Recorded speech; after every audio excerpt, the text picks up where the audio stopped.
오늘은 요한복음 12장 20절로 26절을 통해서 내가 미랄이 되어야 합니다 하는 제목으로 함께 은혜를 나누고자 합니다. 성도가 누굽니까? 하나님의 도움 속에 살아가는 백성이죠. 하나님께서 우리를 구원의 백성으로 삼아주시고 임마누엘 해주십니다. 그리고 날마다 저녁마다 고백을 합니다. 에베네셀, 여기까지 도우신 하나님, 오늘 하루도 지켜주신 하나님, 이렇게 고백을 하게 됩니다.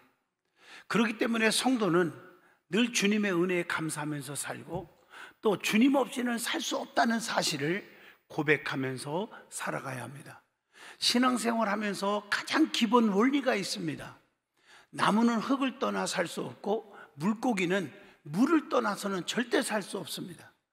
양은 목자 떠나서는 살 수 없고 가지는 나무를 떠나서는 절대로 살 수가 없습니다.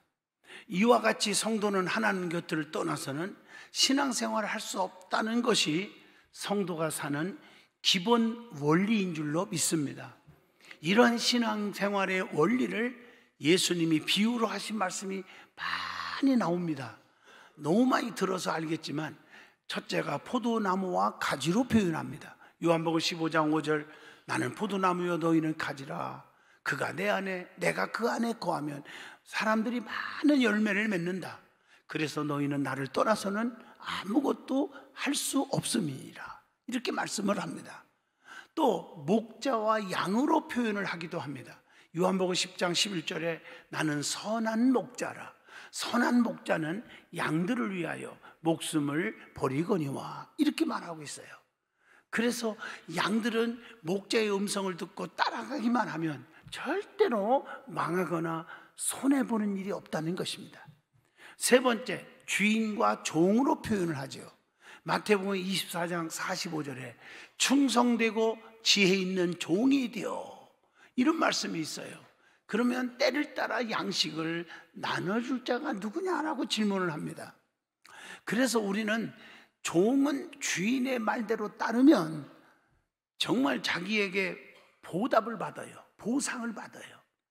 또 스승과 제자로 비유한 적도 있죠. 누가복음 22장 11절의 말씀입니다. 내가 내 제자들과 함께 유월절을 먹을 객실이 어디 있느냐 하시더라. 그래서 우리가 제자는 스승의 말을 따를 때 길이 열리는 줄로 믿습니다. 또 신랑과 신부로 표현한 적이 있죠. 마태복음 25장 1절에 보면 천국은 마치 등을 들고 신랑을 맞으러 나간 열 처녀와 같다 하는 비유를 합니다. 여러분, 솔직히 말해서 미련한 다섯 처녀가 있고 슬기로운 다섯 처녀가 있다고 비유를 합니다. 그래서 우리는 처녀로서 슬기로운 처녀가 돼야 돼요. 그 슬기로운 처녀는 누구냐? 기름 준비한 자, 성령의 충만함을 준비한 자가 슬기로운 처녀예요. 그래서 신랑을 만나서 행복하게 살 수 있다고 하는 비유의 말씀인 줄로 믿습니다. 우리 성도는 신랑 대신 예수님만을 사랑하고 곁눈질하지 말고 그분을 따르면 손해볼 일이 없습니다. 자, 오늘 본문 말씀의 배경을 잘 보시면 명절에 예배하러 올라온 사람 중에 헬라 사람 몇 명이 있었어요. 그 이방인들이죠. 그 빌립에게 가서 예수님을 뵙고자 청을 합니다. 오늘 본문 요한복음 12장 21절입니다. 예수를 뵙고자 하나이다 라고 청을 한 내용이 나오죠. 그때 예수님은 이렇게 말합니다. 인자가 영광을 얻을 때가 왔도다 라고 말씀하시면서 구속사적 사명을 말씀을 줍니다. 그게 오늘 본문 요한복음 12장 22절에서 23절에 기록된 말씀입니다. 다시 말하면 한 알의 미랄이 썩어야 많은 열매를 맺고 자기 생명을 미워하는 자는 자기 생명을 영생하도록 보존할 것이며 또한 나를 따르고 섬기는 자라야 아버지께서 귀하게 여겨주신다, 이렇게 말씀을 하고 계십니다. 그게 오늘 본문 24절에서 26절의 말씀입니다. 오늘 이 본문 말씀을 통해서 우리 예수님께서 깨우쳐 주신 말씀 중심으로 내가 미랄이 되어야 한다 하는 제목으로 저와 여러분이 깊은 은혜의 시간 되어지기를 축복합니다.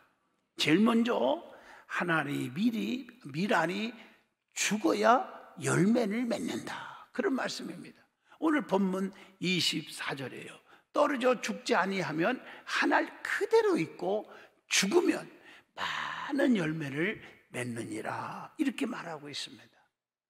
여러분, 사람의 죽음은 두 가지가 있죠. 육신적인 죽음도 있지만 영적인 죽음. 근데 영적으로 죽지 않으려면은 어떻게 해야 됩니까?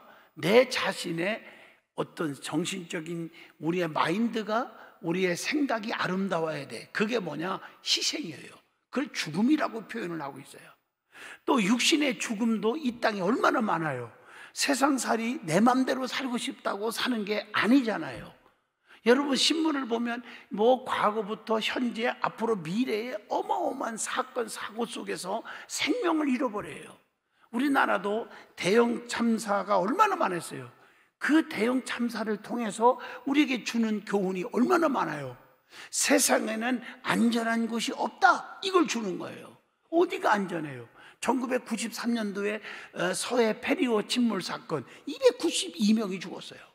1994년 10월 21일 날 성수대교가 그냥 무너지는 바람에 세상에 32명이 죽고 17명이 부상당하고 이렇게 해서 49명의 사상자가 됐어요. 맘 놓고 어떻게 다리를 건너갈 수 있습니까? 1995년 6월 달에 29일인가요? 삼풍백화점이 무너졌어요. 인명피해가 얼마나 많아요? 사망자가 501명이에요. 실종이 6명, 부상이 937명. 그때 당시만 해도 한국 전쟁 이후에 가장 큰 인적 피해가 왔다, 이렇게 할 정도로 참사였어요. 2003년 2월 19일 대구 지하철에 화재 사건 아시잖아요. 192명이 죽고 148명이 다치고 엄청났죠. 2010년에 3월 26일에 천안함 침몰 사건, 정말 마음이 아프잖아요. 104명 중에 58명이 구조되었지만 나머지 46명이 실종되고 죽고, 얼마나 가슴 아픈 일이에요. 2014년 세월호 침몰로 인해서 304명이나 사람들이 죽었어요. 대부분 학생들이. 얼마나 마음이 아파요. 2022년에 이태원 참사로 159명이 죽었어요.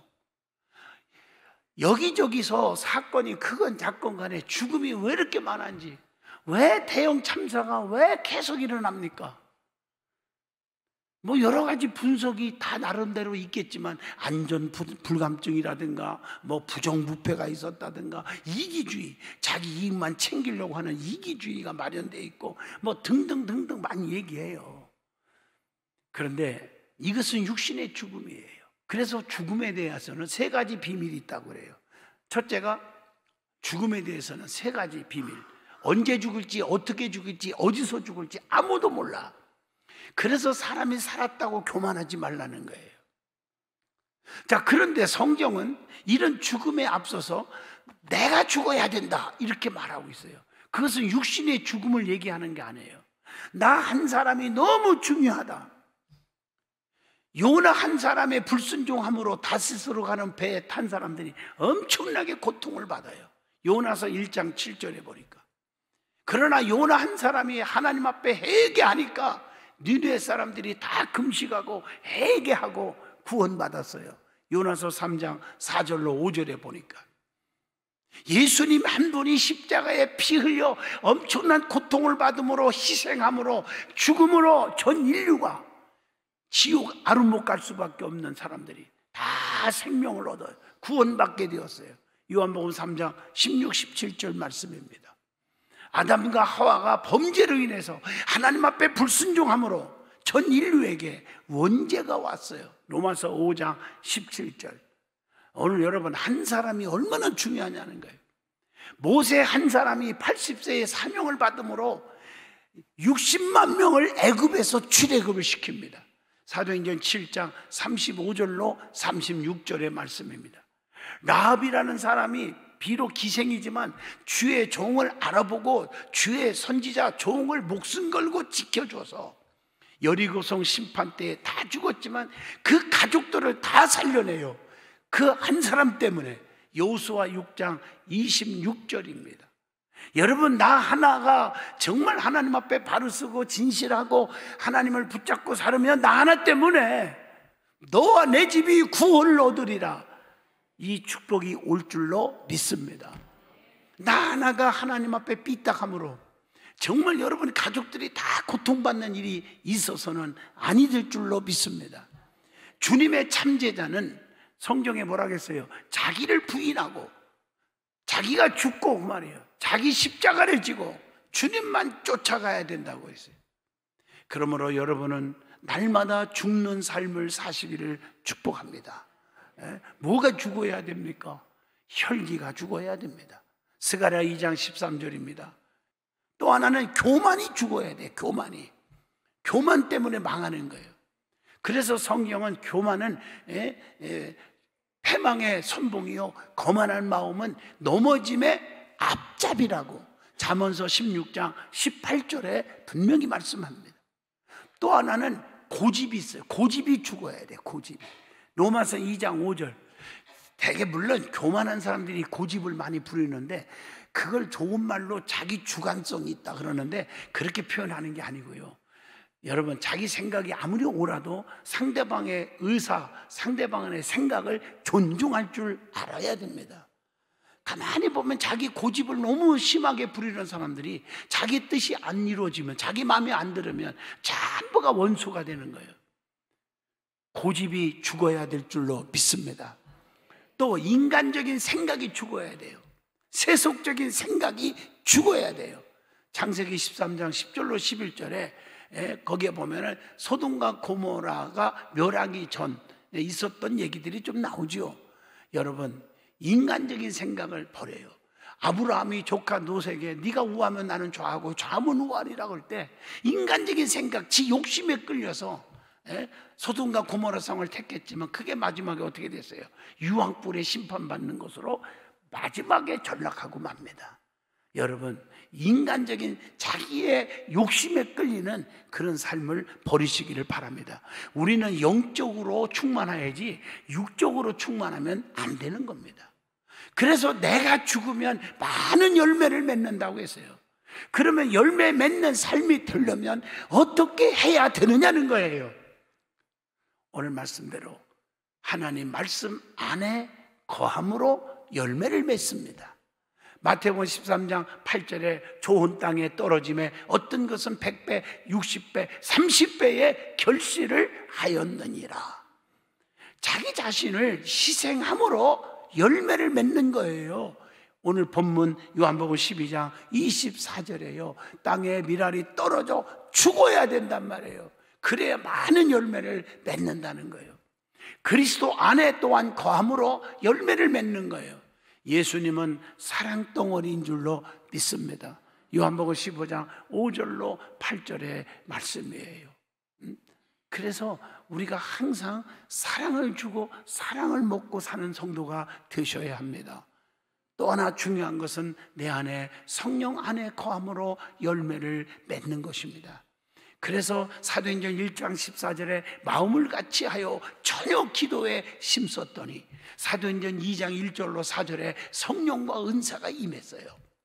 그랬더니 갈라디아서 5장 22절로 23절 사랑, 실학, 화평, 온유, 자비, 양성, 오래 참음, 충성, 절제 열매가 주렁주렁 맺히게 되는 줄로 믿습니다. 또 기도를 멈추지 않음으로 열매를 맺어. 기도는 쉬지 말고 해야 돼요. 골로새서 1장 9절로 10절의 말씀입니다. 항상 신령해지기 위해서, 항상 하나님과의 뜨거운 교통을 위한 기도가 중단돼서는 아니 될 줄로 믿습니다. 또 연단 받음으로 평강의 열매를 맺는다고 했어요. 히브리서 12장 11절. 지금 눈에 보이는 환경이 어렵고 힘든다고 포기하지 마세요. 연단을 잘 받고 견뎌내면 너무너무 좋은 열매를 맺어요. 또 영적인 성숙해지고 그 성숙함으로 열매가 맺어진다고 베드로 후서 1장 5절로 7절에 말씀을 주고 있습니다.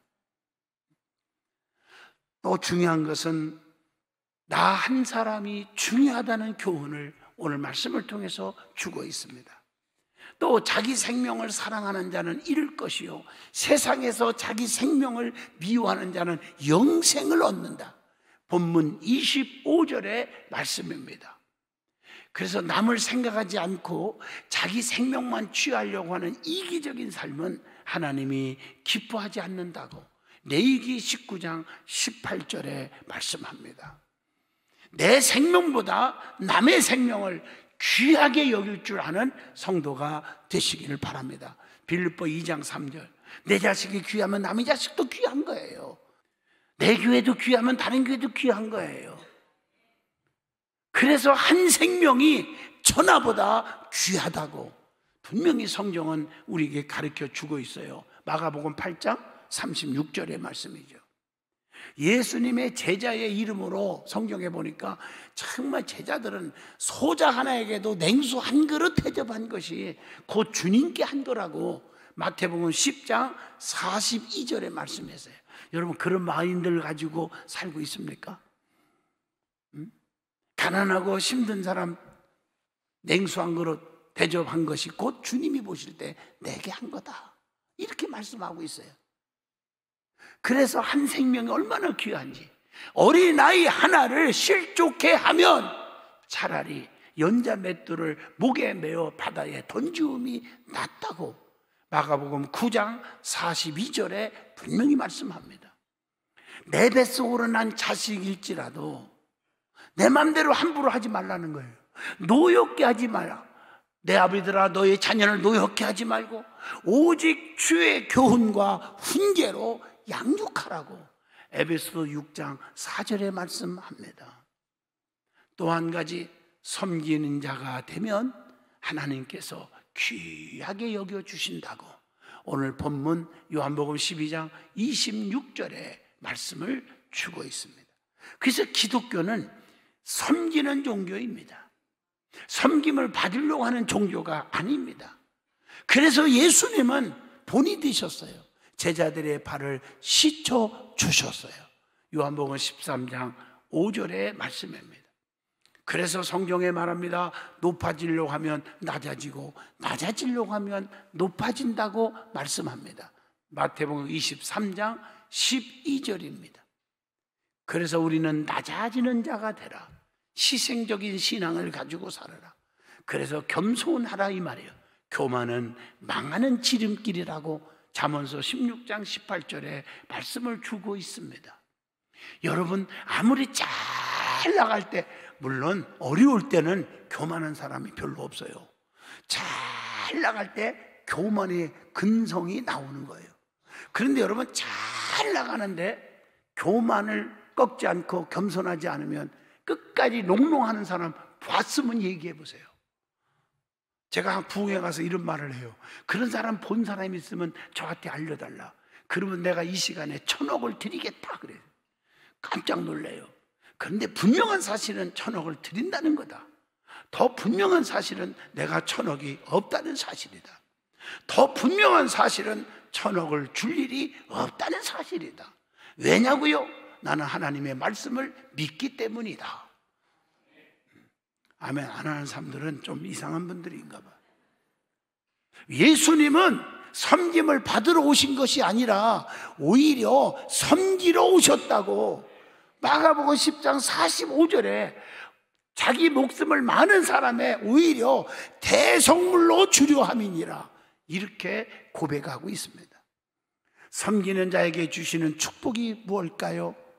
첫째, 우리 예수님이 우리를 귀하게 여겨주신다고 오늘 본문 26절에 말씀하고 있어요. 또 주님을 섬기는 자는 하나님께 기뻐하심을 받고 사람들에게 칭찬을 받게 된대요. 로마서 14장 18절입니다.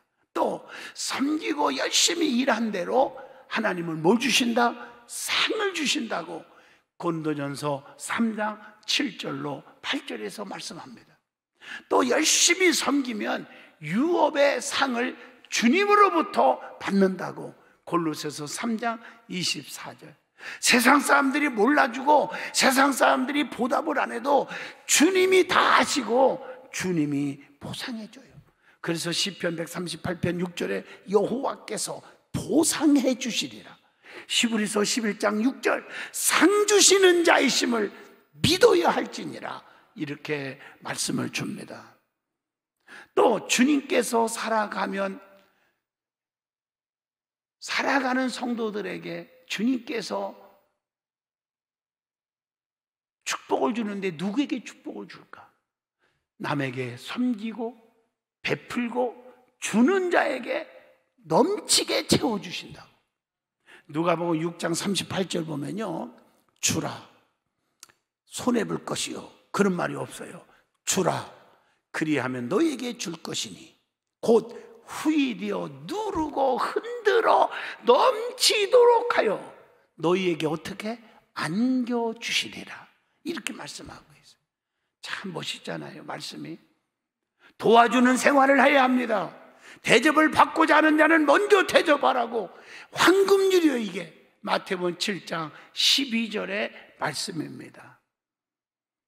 어떻게 도울까요? 물질로 도우세요. 도울 수 있으면 어려운 사람들을 물질로 도우세요.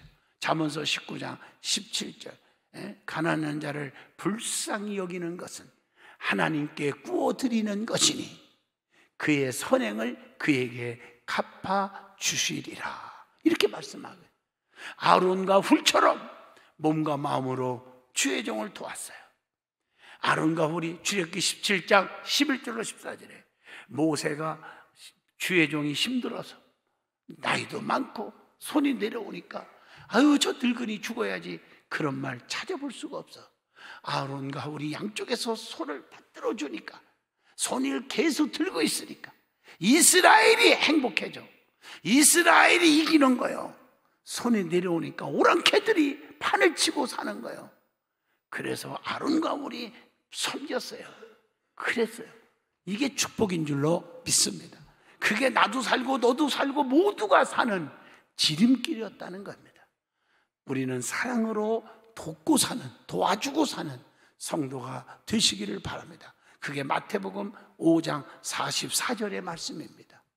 도와주는 자에게 흔들어 넘치도록 안겨주신다고, 안겨주는 축복이 있다고 누가복음 6장 38절을 가슴에 새기세요. 그리고 성경의 원리를 보면 심는 대로 거두게 하신다고 갈라디아서 6장 7절, 사람이 무엇으로 심든지 그대로 거두리라, 이렇게 말씀하고 있습니다. 성경을 보면요, 진실한 자가 성공을 해요. 가만히 보면. 그래서 육체를 위해서 자기 욕심에 끌려서 심으면 썩어질 것을 거둔다고 갈라디아서 6장 8절에 말했고, 성령을 위해 심으면 성령으로부터 영생을 거둔다. 로마서 8장 5절로 6절, 영의 생각은 생명과 평안이니라, 이렇게 말씀하고 계십니다. 충성으로 심으면 더 많은 것을 맡겨줘. 마태복음 25장 23절, 착하고 충성된 종아, 네가 지극히 적은 일에 충성하였지. 내가 더 많은 것을 네게 주며 내 주인의 즐거움에 참여할지어다, 이렇게 말하고 있어요. 그리고 우리가 중요한 것은 예수님이 왜 이 땅에 오셨는지 바로 알고 믿어야 합니다. 예수님이 이 땅에 왜 오셨어요? 의인을 부르러 온 게 아니에요. 죄인을 해결시키려고 오셨어요. 누가복음 5장 32절, 내가 겉볼 때 상대방이 마음에 안 든다고 미워하고 그러지만 믿음 없다고 무시하지 마세요. 죄인이라고 손가락질하지 마세요. 이분들을 위해서 예수님이 이 땅에 오셨다는 거예요. 왜 예수님 오신 목적을 내가 저버리려고 합니까? 두 번째 오신 목적, 섬기려고 오셨어요. 섬기려고. 마태복음 20장 28절입니다. 예수님의 본이 되어야 될 거 아닙니까? 섬기려고. 그리고 예수님이 땅에 온 것은 율법을 완성케 하기 위해서 오셨다고 했어요. 그 율법이 하나님 사랑, 이웃 사랑이에요. 그래서 마태복음 5장 17절에 그렇게 말하고 있는 거예요. 완전케 하기 위해서 오셨다. 또 잃어버린 자를 찾아서 구원하시려고 오셨다. 누가복음 19장 10절. 그래서 한 마리의 잃은 양을 찾으러 예수님이 다니신 거 아닙니까? 이걸 아셔야 돼요. 한 사람이라도 구원받게 하려고. 내가 이 땅에 온 것은 화평을 주러 온 줄 아느냐? 아니야. 검을 주러 왔노라. 이 말은 악의 세력을 물리치기 위해서 주님이 오셨다는 거예요. 마태복음 10장 34절의 말씀입니다. 누가복음 12장 51절에도 그렇게 기록되어 있습니다. 그리고 자기 목숨을 많은 사람의 대속물로 주려고 예수님이 오셨어. 마가복음 10장 45절. 그래야 우리가 영생을 얻을 거 아닙니까? 그리고 평안의 복음을 전하시려고 이 땅에 오셨어요. 요한복음 14장 27절입니다. 그래서 너희는 마음에 근심하지도 말고 염려하지도 말고 두려워하지도 말라. 내가 주는 평안은 세상에 주는 것과 같지 않다고 하는 말입니다. 오늘 여러분, 진정한 주님의 사랑, 주님의 평안이 여러분에게 임하기를 축복합니다. 미국의 서부 개척 시대에 사람들은 행운을 꿈꾸며 금강을 찾아다녔다고 합니다. 금을 캐려고 금강을 찾아다녔어요. 어느 날 광산을 파헤치며 한 부류의 사람들은 천신만고 끝에 금을 발견한 거예요. 어머나! 그렇지만 너무 많이 파다 보니까 삽과 곡괭이가 다 닳아버렸고 먹을 것도 떨어져서 이제는 어떻게 할까 하다가 우리가 다시 돌아오자 그러면서 누가 가져가지 않도록 누가 또 발견하지 못하도록 살살 덮어가지고 마을로 내려옵니다. 그런데요, 그들이 광산으로 돌아올 때 마을에서 먹을 걸 먹고 물도 마시고 이제 캐러 가는데 수백 명의 사람들이 곡괭이를 들고 따라오는 거예요. 큰 소리로 말합니다. 당신들은 금을 발견했지? 우리를 또 데려가줘. 우리도 금 가게. 그러니까 누구든지 발설하지 말고 우리끼리만 알자고 하고 왔는데 어떻게 저 동네 사람들이 이렇게 많이 알았냐 이거예요. 너희들이 어떻게 알았니? 금 있는지 어떻게 알아? 그랬더니 마을 사람들이 대답이 재밌습니다. 너희들이 광산에서 돌아오는 얼굴을 보았다. 그런데 희망과 설렘이 가득하니 분명히 금강을 찾아낸 것이 아니냐. 여러분 맞지 않습니까? 아무리 금을 찾지 못했다고 거짓말해도 이건 안 되는 거예요. 얼굴에 광채가 있고 얼굴에 기쁨이 있고 막 소망이 있고 꿈이 있는데요, 얼굴은 사람의 마음을 비추는 거울이어서 쉽게 감출 수가 없는 거예요. 행복과 기쁨, 희망과 용기, 긍정적인 생각을 가질 때 마음의 얼굴에는 꽃이 필 줄로 믿습니다. 우리들의 마음도 아름답게 가꾼다면 우리의 얼굴도 황금빛으로 빛날 수가 있을 거예요. 우리의 마음에 예수님을 품고 산다면 그 삶은 예수님을 드러내는 삶이 될 것입니다. 그러기 위해서 나를 죽이고 예수로 함께 살아야 될 줄로 믿습니다. 기독교의 원리는 죽고자 하면 살고 살고자 하면 죽는다. 하나님의 미랄이 되라는 거예요. 내가 썩어질 때, 내가 희생할 때, 내가 참고 혈기, 고집, 아직, 교만 다 누거지면 하나님이 빛을 보게 해주신다. 이게 오늘의 말씀인 줄로 믿습니다. 기도합니다. 거룩하신 하나님, 하나님 미랄이 되게 하여 주시옵소서. 미랄로 살게 하여 주옵소서. 그래서 더 많은 열매, 더 많은 사랑을 보여지게 하여 주시옵소서. 예수님 이름으로 기도합니다. 아멘. 미랄이 되라는 거예요. 내가 썩어질 때, 내가 희생할 때, 내가 참고 혈기, 고집, 아직, 교만 다 누거지면 하나님이 빛을 보게 해주신다. 이게 오늘의 말씀인 줄로 믿습니다. 기도합니다. 거룩하신 하나님, 하나님 미랄이 되게 하여 주시옵소서. 미랄로 살게 하여 주옵소서. 그래서 더 많은 열매, 더 많은 사랑을 보여지게 하여 주시옵소서. 예수님 이름으로 기도합니다. 아멘.